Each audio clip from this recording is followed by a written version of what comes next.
De nombreux incendies détruisent la forêt française, d'importants renforts sont mobilisés. À Lacanau, près de Bordeaux, 3000 hectares ont déjà été détruits et 5000 personnes ont été déplacées. 120 morts, mais 176 rescapés. Aux États-Unis, un DC-10 s'écrase après l'explosion d'un moteur et la défaillance du circuit hydraulique. La Pologne a un président de justesse à une voix près. Le chemin du général Jaruzelski est désormais pavé d'embûches, comme celui de Solidarité. Invité de ce journal, l'une des figures du syndicat indépendant, Bronisław Geremek, en direct de Varsovie. Laurent Fignon grappille encore quelques secondes à 3 jours de l'arrivée. Le maillot jaune gagne la 18e étape et prend 50 secondes sur Lemon. Madame, Monsieur, bonsoir. La mobilisation générale ce soir contre les incendies qui détruisent la forêt française, surtout dans le sud du pays. C'est à Lacanau, près de Bordeaux, que la situation est la plus préoccupante. Le front nord de l'incendie qui a déjà ravagé plusieurs milliers d'hectares. Et ce soir à 4 ou 5 kilomètres de Lacanau-Océan. Dans la région, près de 5000 personnes ont dû être déplacées à cause des risques et un homme soupçonné de rallumer des foyers a été interpellé. Reportage sur place pour Antenne 2, Emmanuel Vanier et Christian Autin. Un incendie tentaculaire, c'est le terme employé par les pompiers. Un incendie très difficile à maîtriser, de véritables langues de feu se propagent dans la forêt dans tous les sens, sans qu'il soit possible de deviner la direction qu'elles vont emprunter. Les pompiers font le maximum, mais le feu pour l'instant reste le plus fort, déjà 4000 hectares détruits. 7 Canadaires, 1000 pompiers dont des renforts venus de la région parisienne luttent contre les flammes, mais les 2 foyers principaux ne seront pas maîtrisés avant plusieurs heures. Plusieurs maisons ont été détruites et ce matin, des habitants ont mis en cause l'efficacité des moyens de lutte contre l'incendie. On peut toujours mettre en cause l'efficacité de tout le monde. Je crois que ceux qui ont vu la difficulté de l'engagement en matière d'incendie savent que c'est un feu compliqué. On est dans un territoire de dunes où les engins ont du mal à s'engager. Le front de feu est très important et les moyens sont forcément limités. Il y a 1000 hommes actuellement sur le terrain, c'est considérable, mais pour un feu qui a détruit pour l'instant 3000 hectares. Plusieurs campings ainsi qu'un village de 1500 habitants ont été évacués. Le front des flammes n'était qu'à quelques centaines de mètres. Les vacances pour eux, c'est terminé. Ils ont presque tout perdu. Hier après-midi, on leur a demandé de partir d'urgence en emportant le strict nécessaire. Alors, on a laissé des affaires sur place. On a réussi à récupérer 2-3 bricoles quand même pour ne serait-ce que le nécessaire de toilette. Et sinon, on attend pour récupérer s'il y a quelque chose à récupérer. Les gens ont pris confiance et ils sont partis à la plage normalement, comme tous les jours. Alors qu'en fait, si on les avait maintenus en alerte, presque tout le monde aurait pu sauver sa caravane. Tous ces vacanciers sont hébergés au village du Porge, où la salle des fêtes a été transformée en dortoir de fortune. Hier, un jeune pompier volontaire est mort. Aujourd'hui, une dizaine ont été légèrement blessés. Pour l'instant, l'origine de l'incendie n'est pas précisément déterminée, mais le nombre de foyers fait évidemment penser à des actes criminels. Un suspect a d'ailleurs été arrêté. Il est actuellement entendu par les gendarmes. Pour ce soir et par l'ouest, la météo annonce des orages, mais ça ne rassure pas les pompiers qui craignent les coups de vent. Il y a d'autres endroits où la situation devient inquiétante. Véronique Caglione. Des foyers menacent encore en région Midi-Pyrénées, dans les Hautes-Alpes et même au centre, favorisés par la sécheresse et le vent. Dans le Tarn, 400 hectares de forêt déjà ravagés. 2 à 6 foyers se déclarent tous les jours dans le Lot. À l'entrée du parc régional du Queyras, 1 millier d'hectares menacés, dans un secteur particulièrement difficile d'accès. Rien que pendant la journée d'hier, l'Indre-et-Loire a connu plus de 25 incendies. Mais c'est le Cher qui est le plus touché, avec la perte de 400 hectares de culture sur pied. Dans l'Ille-et-Vilaine, les flammes menacent depuis cet après-midi plusieurs villages à 50 km de Rennes. Pompiers et militaires sont tout de même venus à bout d'autres foyers en Charente-Maritime et dans le Morbihan, mais le bilan est lourd. Rien qu'en Vendée, 650 hectares de pins et de feuillus ont disparu. À Marseille aussi, la sécurité civile dresse les premiers bilans depuis le 1er janvier dans le sud de la France et en Corse. Près de 8000 hectares ont été détruits par des incendies.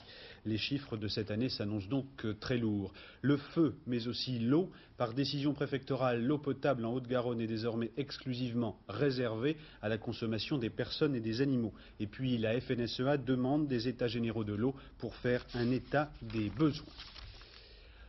Au-dessus de Sioux City, dans l'Iowa, le calvaire des 293 personnes qui se trouvaient à bord du vol 232 Denver-Chicago a duré 30 minutes, après l'explosion d'un moteur et avant la panne du circuit hydraulique. L'avion a tourné 30 minutes avant de s'écraser, près de 120 morts, mais miraculeusement, vous allez le constater avec ces images, il y a aussi 176 rescapés. L'avion en cause, un DC-10. Patrice Pellet. Filmé par un amateur, voilà la fin de l'atterrissage d'urgence du DC-10 de la United Airlines. De cette boule de feu qui n'en finit pas de rouler, 176 passagers vont sortir vivants.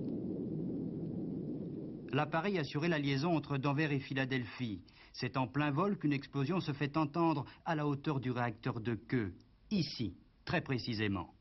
Quelques instants plus tard, c'est le circuit hydraulique qui tombe en panne, la pression baisse. Les gouvernes de profondeur et de direction répondent de plus en plus mal. Le commandant de bord annonce « atterrissage d'urgence ». L'avion est alors à la verticale de la piste de Sioux City. Les 293 passagers vivent alors des moments terribles. Les haut-parleurs leur annoncent simplement que l'atterrissage risque d'être un peu plus dur que d'habitude.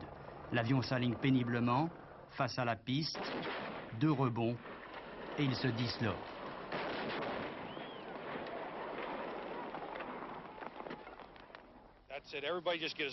Nous nous sommes déplacés à 4 pattes. Alors j'ai vu de la lumière, je me suis dirigé vers elle et puis j'ai sauté par la sortie de secours. D'autres n'ont pas cette chance, une centaine de passagers vont périr lors de ce crash. Les survivants se rappelleront longtemps du vol 232 d'Anvers-Philadelphie. Le DC-10 avait fait l'objet de plusieurs inspections de routine. Il était en service depuis 15 ans. En France, Action Directe, en mettant bien sûr des guillemets. On pourrait parler de la victoire des 4 chefs historiques d'Action Directe qui ont obtenu, et de la chancellerie et des juges qui gèrent leur dossier, un assouplissement de leurs conditions de détention. Mais rien ne semble pour l'instant tout à fait réglé. Rouillant, Cipriani, Ménigon et Aubron maintiennent leur grève de la faim alors que leurs avocats négocient encore avec le ministère de la Justice. Dominique Verdeil. Derrière les barreaux de l'hôpital des prisons de Fresnes, les 4 membres d'Action Directe. Dans une même salle de soins, Rouillant, Cipriani sont placés côte à côte. Les 2 femmes sont dans une autre aile de l'hôpital, elles aussi ensemble. Cet après-midi, première visite de leur avocat depuis l'annonce de la levée d'interdiction de communiquer, une décision jugée positive mais insuffisante. Actuellement, les points sur lesquels il y a achoppement se situent au niveau du contact entre les 4 prisonniers et notamment du contact entre les prisonniers hommes et prisonniers femmes. Ce qu'ils avaient demandé, c'était la possibilité d'avoir des réunions de travail tous les 4 ensemble. Et pour l'instant, ça n'aurait pas été accordé? Non, ça n'a pas été accordé. Malgré les promesses qui avaient été faites en ce sens. Après le feu vert hier soir du juge Bruguière, le noyau dur d'Action Directe a obtenu d'être considéré comme des prisonniers de droit commun. Aubron, Ménigon seraient placés dans des cellules contiguës. Même régime de détention pour Rouillant et Cipriani. Les 2 hommes et les 2 femmes pourront communiquer lors de la promenade, mais séparément dans des quartiers différents. La revendication des 4 d'Action Directe de se rencontrer entre hommes et femmes est jugée à la chancellerie maximaliste. Il n'y a en France aucun précédent de ce type. De son côté, Christine Audran, l'une des parties civiles dans le dossier, s'oppose à tout assouplissement. S'ils font cette grève de la faim qui est un chantage envers la justice auquel on ne devrait pas répondre, et une forme de suicide, comme je l'ai déjà dit, il n'y a pas de peine de mort actuellement. Si c'est ce qu'ils choisissent, eh bien c'est leur libre choix et ce sera peut-être justice. Ce soir, les avocats ont été reçus une nouvelle fois au ministère de la Justice. Les 4 détenus se donnent jusqu'à demain midi pour stopper ou continuer leur grève de la faim. Les 4 parachutistes de la base de Toulouse-Francazal, interpellés dans le cadre du meurtre d'un garde-chasse et des 3 crimes de Toulouse, ont été inculpés d'homicide volontaire, de séquestration arbitraire et de viol aggravé. Ils avaient été présentés aujourd'hui au juge d'instruction donc à Toulouse. Ces 4 personnes ont donc été inculpées. À l'étranger, la Chine qui s'enfonce dans la répression. Hier, la censure faisait saisir dans les kiosques de Pékin toutes les publications venues d'Occident. Aujourd'hui, l'arrestation de Wang Dang, l'un des leaders de la révolte étudiante de Pékin, se confirme. Michel Monponté. Chronique d'une répression désespérément quotidienne. Depuis 2 mois, Wang Dan n'était plus dans les rues de Pékin un inconnu. Pour les uns, cet étudiant en histoire de 24 ans était le héros du mouvement étudiant chinois, le cerveau, le stratège. Mais pour le pouvoir, Wang Dan n'était rien d'autre que l'ennemi public numéro 1, l'homme à abattre. En quelques semaines, le vent de contestation qui soufflait sur la place Tiananmen l'avait projeté au devant de la scène mondiale. Son calme impressionnait. Il prétendait ignorer la peur. Mais après 50 jours de traque, la police secrète chinoise l'a finalement interpellé hier dans une de ses nombreuses cachettes. Il ne pouvait fuir indéfiniment. La délation a dû faire le reste. Si son ami Wer Kai-shi, ici en sa compagnie, sur la place Tiananmen, a réussi à fuir vers la France en exil, Wang Dan risque lui, à 24 ans, devant les tribunaux chinois, la mort pour avoir peut-être seulement osé rêver à voix haute. L'Union soviétique, à Moscou, les médias officiels indiquent aujourd'hui que les forces de l'ordre ne parviennent pas à mater les émeutiers au bout du 5e jour de violence entre Abkhazes et Géorgiens dans le Caucase. La région, c'est la mer Noire, 1500 km au sud de Moscou, est désormais interdite aux touristes. Ceux qui sont sur place ont commencé à être évacués. Deuxième front pour Mikhail Gorbatchev, les grèves. La situation semble assez confuse entre une reprise partielle du travail en Sibérie et un mouvement de protestation qui s'étend à d'autres régions. Véronique Tavo. Premier chargement de charbon, après 9 jours de grève, les mineurs du bassin de Kouzbas en Sibérie reprennent le chemin de la mine. Peut-être un tournant dans la grève. À l'initiative du mouvement, les mineurs de Sibérie sont également les premiers à reprendre le travail. 9 puits sur 11 fonctionnent de nouveau. 24 000 mineurs sont aujourd'hui descendus au fond. Plus que les mises en garde de Mikhail Gorbatchev, hier à la tribune du Soviet suprême, la reprise du travail est le fruit des négociations avec la commission gouvernementale. Un accord a été signé entre Nikolai Slunkov et les grévistes. Pourtant, si le travail reprend en Sibérie, la grève continue dans les autres puits. Le mouvement s'est même étendu aujourd'hui. 3 autres bassins houillers, en Ukraine et dans le nord du pays, sont à leur tour touchés. Comité de grève, meetings et revendications identiques, les mineurs réclament de meilleures conditions de travail, des augmentations de salaire. La vague de mécontentement ne semble pas devoir s'arrêter. Les mineurs ont ouvert une brèche. La classe ouvrière soviétique pourrait s'y engouffrer. En Pologne, le général est devenu président, mais la victoire est obtenue avec une seule petite voix. Le parcours du président Jaruzelski s'annonce donc difficile. Après le vote de la Diète, il appelait hier soir toutes les forces du pays à coopérer. Comprenez bien sûr solidarité. Dominique Derda. Le général Jaruzelski l'a échappé belle et il le sait. Quand il prête serment, aussitôt après son élection, il sait que sa marge de manœuvre est étroite. Qu'il le veuille ou non, il devra composer avec l'opposition ou dissoudre l'Assemblée comme il en a désormais le pouvoir. Sa victoire tient à une voix, une demi-voix même si l'on veut être précis. En effet, le nombre de bulletins valides était de 537. Pour être élu, il lui en fallait la moitié, 268 voix et demie plus une, soit 269 voix et demie. Il en a obtenu 270. C'est peu. C'est même tellement peu que le nouveau président de la République, dans son discours, déclare qu'il veut être le président de tous les Polonais et mettre en place un gouvernement d'entente nationale. Réponse de Lech Walesa dans un télégramme de félicitations. Je souhaite que votre mandat marque une étape vers la liberté et la démocratie et que le prochain président de la République soit élu au suffrage universel. Un souhait qui sonne comme une mise en garde. Avec la Hongrie, la Pologne est l'un des pays que l'Occident veut aider. Le sommet des 7 pays industrialisés à Paris l'a décidé. C'est la CEE qui va gérer l'aide à apporter à la Pologne. Regardons, si vous le voulez, quelques détails sur cette aide de la CEE. Gérard Leclerc. Dans les frigos de la communauté dorment 115 000 tonnes de viande de bœuf.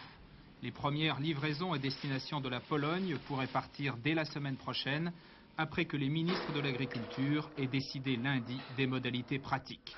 Les premiers convois transporteront également des céréales et de l'huile d'olive. En revanche, pas de beurre ni de lait, la Pologne en a moins besoin et les stocks communautaires ont fondu comme neige au soleil depuis l'instauration des quotas laitiers. Cette première aide d'urgence sera suivie d'un programme d'approvisionnement sur 2 ans auquel participeront différents pays occidentaux, mais toujours sous la coordination des autorités de Bruxelles. C'est que les besoins sont immenses en Pologne, les files d'attente sont le passage obligé pour toutes les ménagères, la viande est rationnée depuis 5 ans et avec la pénurie, les prix ont doublé l'an dernier. La première aide alimentaire d'urgence sera distribuée gratuitement aux Polonais, mais ensuite les autorités devront s'engager à vendre les produits sur les marchés.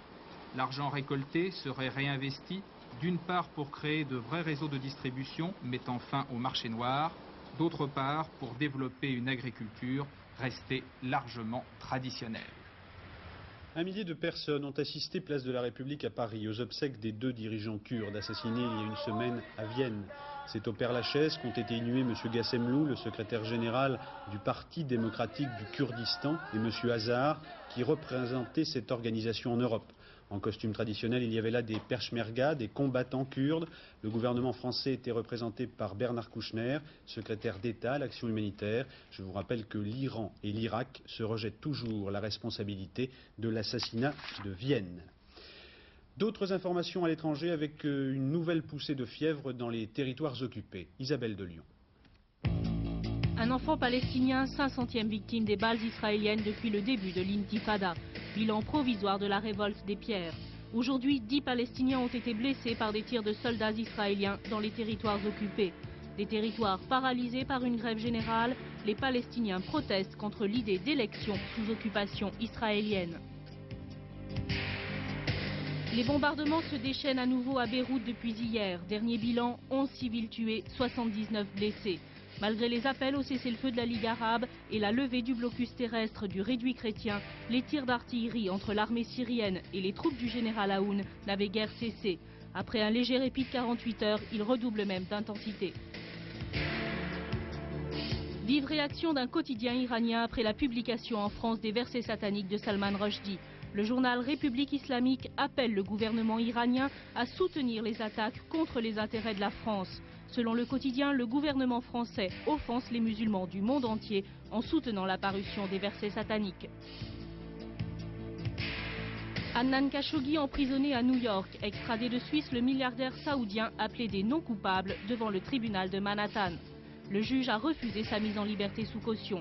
Khashoggi devra répondre de ses agissements dans l'affaire Marcos. La palabre à Bamako, Mali, pour 2 frères ennemis, le colonel Kadhafi et le Tchadien Hissène Habré se rencontrent demain pour amorcer une réconciliation. C'est la première fois que les 2 hommes se voient depuis la fin de la guerre au Tchad qu'avait arbitré la France. Marie-Madeleine Fourcade, grande figure de la résistance, est morte aujourd'hui à Paris à l'âge de 80 ans. Madame Fourcade avait été dans la résistance, chef du réseau Alliance, des forces françaises combattantes. 101 membres de ce réseau furent exécutés au camp du Struthof en septembre 1944. Marie-Madeleine Fourcade avait été arrêtée 2 fois par les nazis. Elle s'était échappée 2 fois en 1942 et en 1944. Alain Juppé, le secrétaire général du RPR, salue en cette gaulliste de la première heure un exemple de fidélité et de dévouement. Monsieur Mitterrand a également transmis un télégramme de condoléances à la famille. Il y souligne la part remarquable qu'a prise Madame Fourcade au combat de la résistance. George Bush profite de la commémoration de la conquête de la Lune pour annoncer d'ambitieux objectifs non chiffrés et sans date en matière de conquête spatiale. Sur cet anniversaire et sur l'avenir lunaire et martien des États-Unis d'Amérique, Philippe Dumez. Le LEM, surnommé Eagle, l'aigle, s'éloigne maintenant du module Columbia, direction la mer de la Tranquillité. À 1820 mètres de la Lune, une lumière jaune s'allume. Danger, l'ordinateur de l'aigle sature. Houston réagit aussitôt et tout rentre dans l'ordre. Après cette alerte, c'est la phase finale de la descente. Au moment d'allunir, un gros cratère se présente. On décide de l'éviter et de se poser un peu plus loin. À ce moment, Houston prévient, attention, il ne vous reste que 30 secondes de carburant.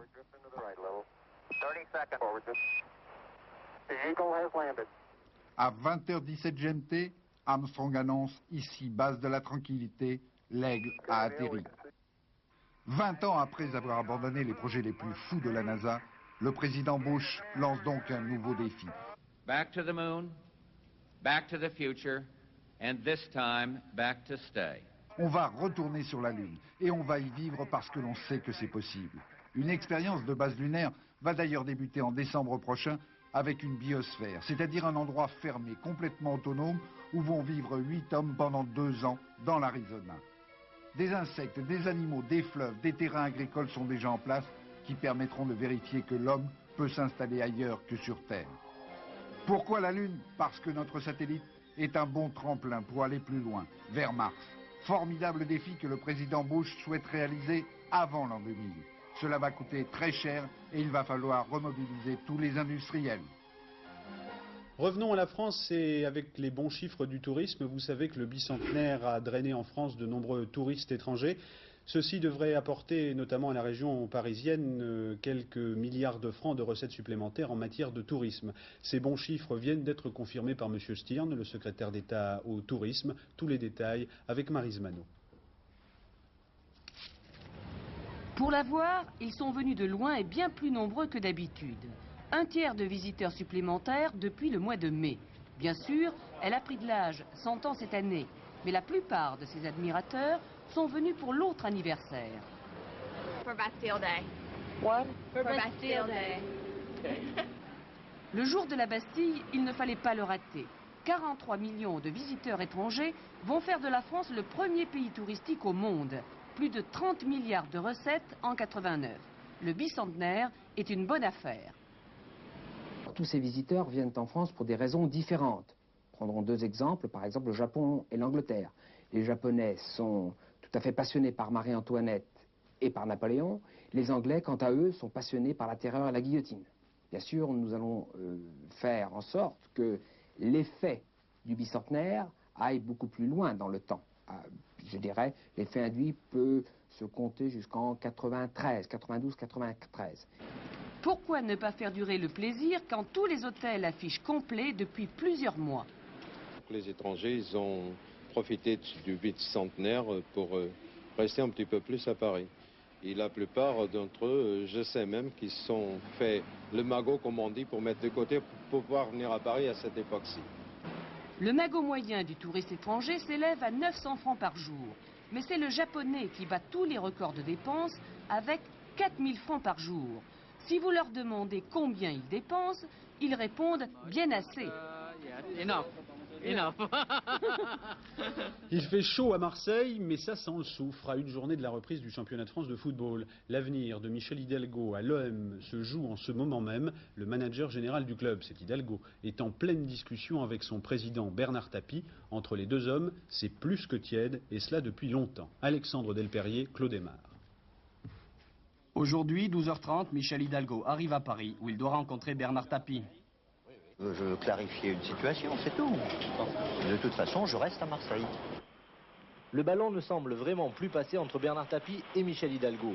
Divorce, séparation étaient à la une des quotidiens ce matin. Mais ici à Marseille, on se doutait depuis quelque temps déjà que le mariage entre les deux hommes, qui avaient repris l'Olympique de Marseille en 86, ne fonctionnait plus très bien. On s'en doutait depuis notamment le limogeage de Gérard Banide, l'entraîneur, au début de la saison dernière. Bernard Tapie avait alors demandé à l'ancien sélectionneur de l'équipe de France d'entraîner l'OM, mais refus de Michel Hidalgo. Et puis, il y a eu l'épisode Maradona. Selon Bernard Tapie, ce sont des déclarations trop hâtives de Michel Hidalgo qui auraient fait rater le transfert de l'Argentin.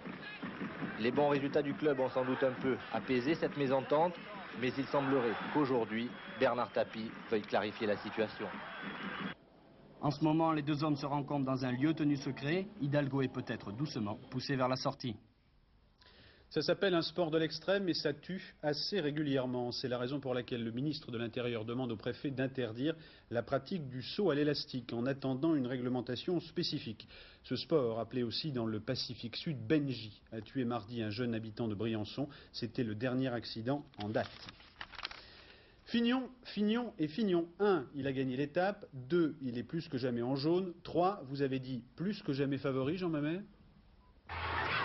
Cet homme court avec un turbo, c'est l'impression que donne Laurent Fignon tant il paraît facile au sommet de la dernière difficulté de la journée. Surtout si l'on compare avec l'attitude de ses trois poursuivants Delgado, Lemon et Tenis, asphyxiés par le rythme imposé. C'est à 15 km de l'arrivée que Laurent Fignon a décidé d'attaquer malgré le vent contraire.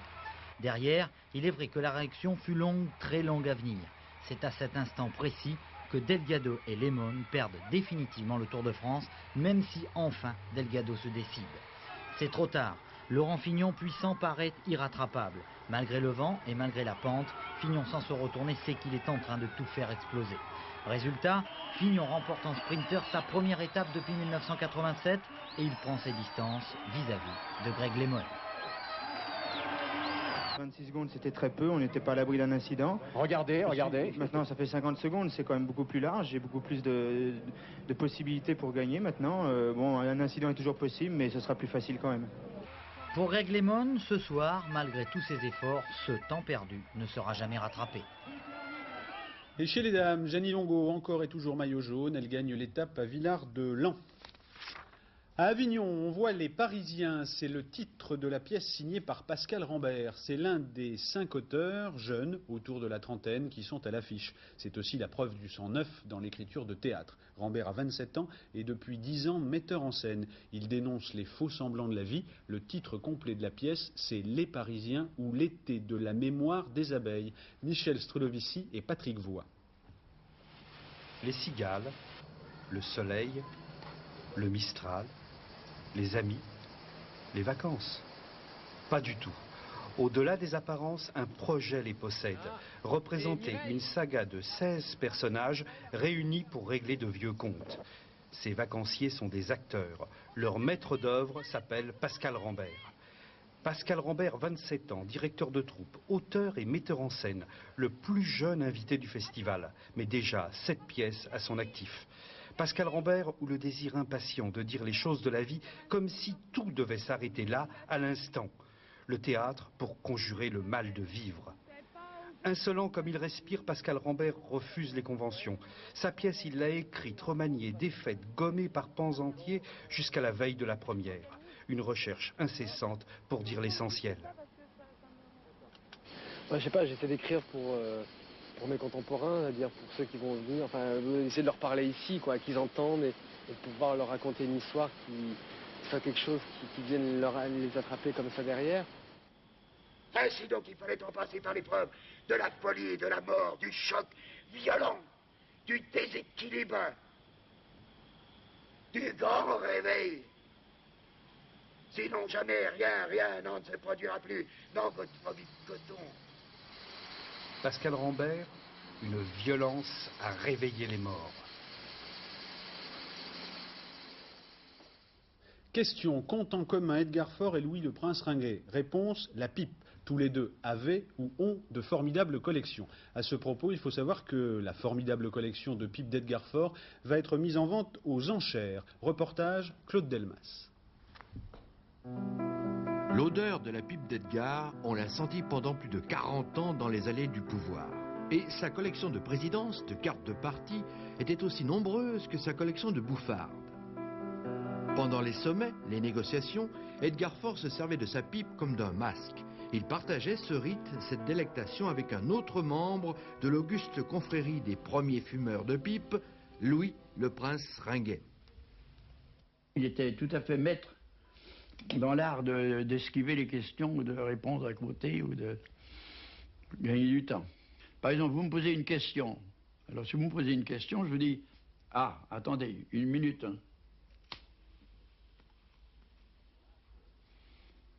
Nous disions donc que... Ces bavaroises de porcelaine polychrome, c'étaient des pipes de salon. Et puis il y avait les fourneaux du quotidien. Edgar avait débuté par des brûle-gueules en maïs, mais très vite en était arrivé à l'écume et surtout aux pipes de Saint-Claude en bruyère. Le président, comme tous les initiés, se mitonnait un mélange de tabac et se choisissait la compagne du moment. On a l'impression d'avoir un harem, on a l'impression d'être un grand vizir, un grand ayatollah avec un harem. Et alors on dit, tiens, celle-là, cette petite-là, elle est mignonne après tout, j'ai pas vu depuis quelques jours, quelques semaines. Pipe à la main ou pipe au bec, fumer la pipe, disait-il, c'est une autre manière d'envisager la vie. Je vous apprends justement, je viens de raccrocher le téléphone parce que je viens d'apprendre une dernière minute. On vous parlait tout à l'heure de la brouille entre Hidalgo et Tapie. Eh bien apparemment cette brouille, l'incident ou les incidents sont clos puisque Bernard Tapie, qui est donc le président de l'OM, vient de confirmer Michel Hidalgo dans ses fonctions à l'OM. Et Michel Hidalgo retrouvera donc toutes ses fonctions à partir de demain pour la reprise du championnat de France de football. Voilà, Hidalgo-Tapie, c'est fini. La brouille, en tout cas pour l'instant, est achevé. Il y avait un tiercé cet après-midi à Enghien. Voici les résultats. D'abord le tiercé, le 9-1-4, rapporte dans l'ordre 586 francs 50, dans un ordre différent 418 francs. Le quarté plus, 9-1 4 11. Dans l'ordre, 5 697 francs et 50 centimes. Dans un ordre différent, 418 francs, c'est dur à dire, le tout pour 5 francs. Dans un instant, vous avez rendez-vous avec José Blanc-Lapierre pour la météo. À 23 h, vous avez rendez-vous avec Christian-Marie Monod pour le dernier journal. À demain 20 h. Excellente soirée à tous sur Antenne 2.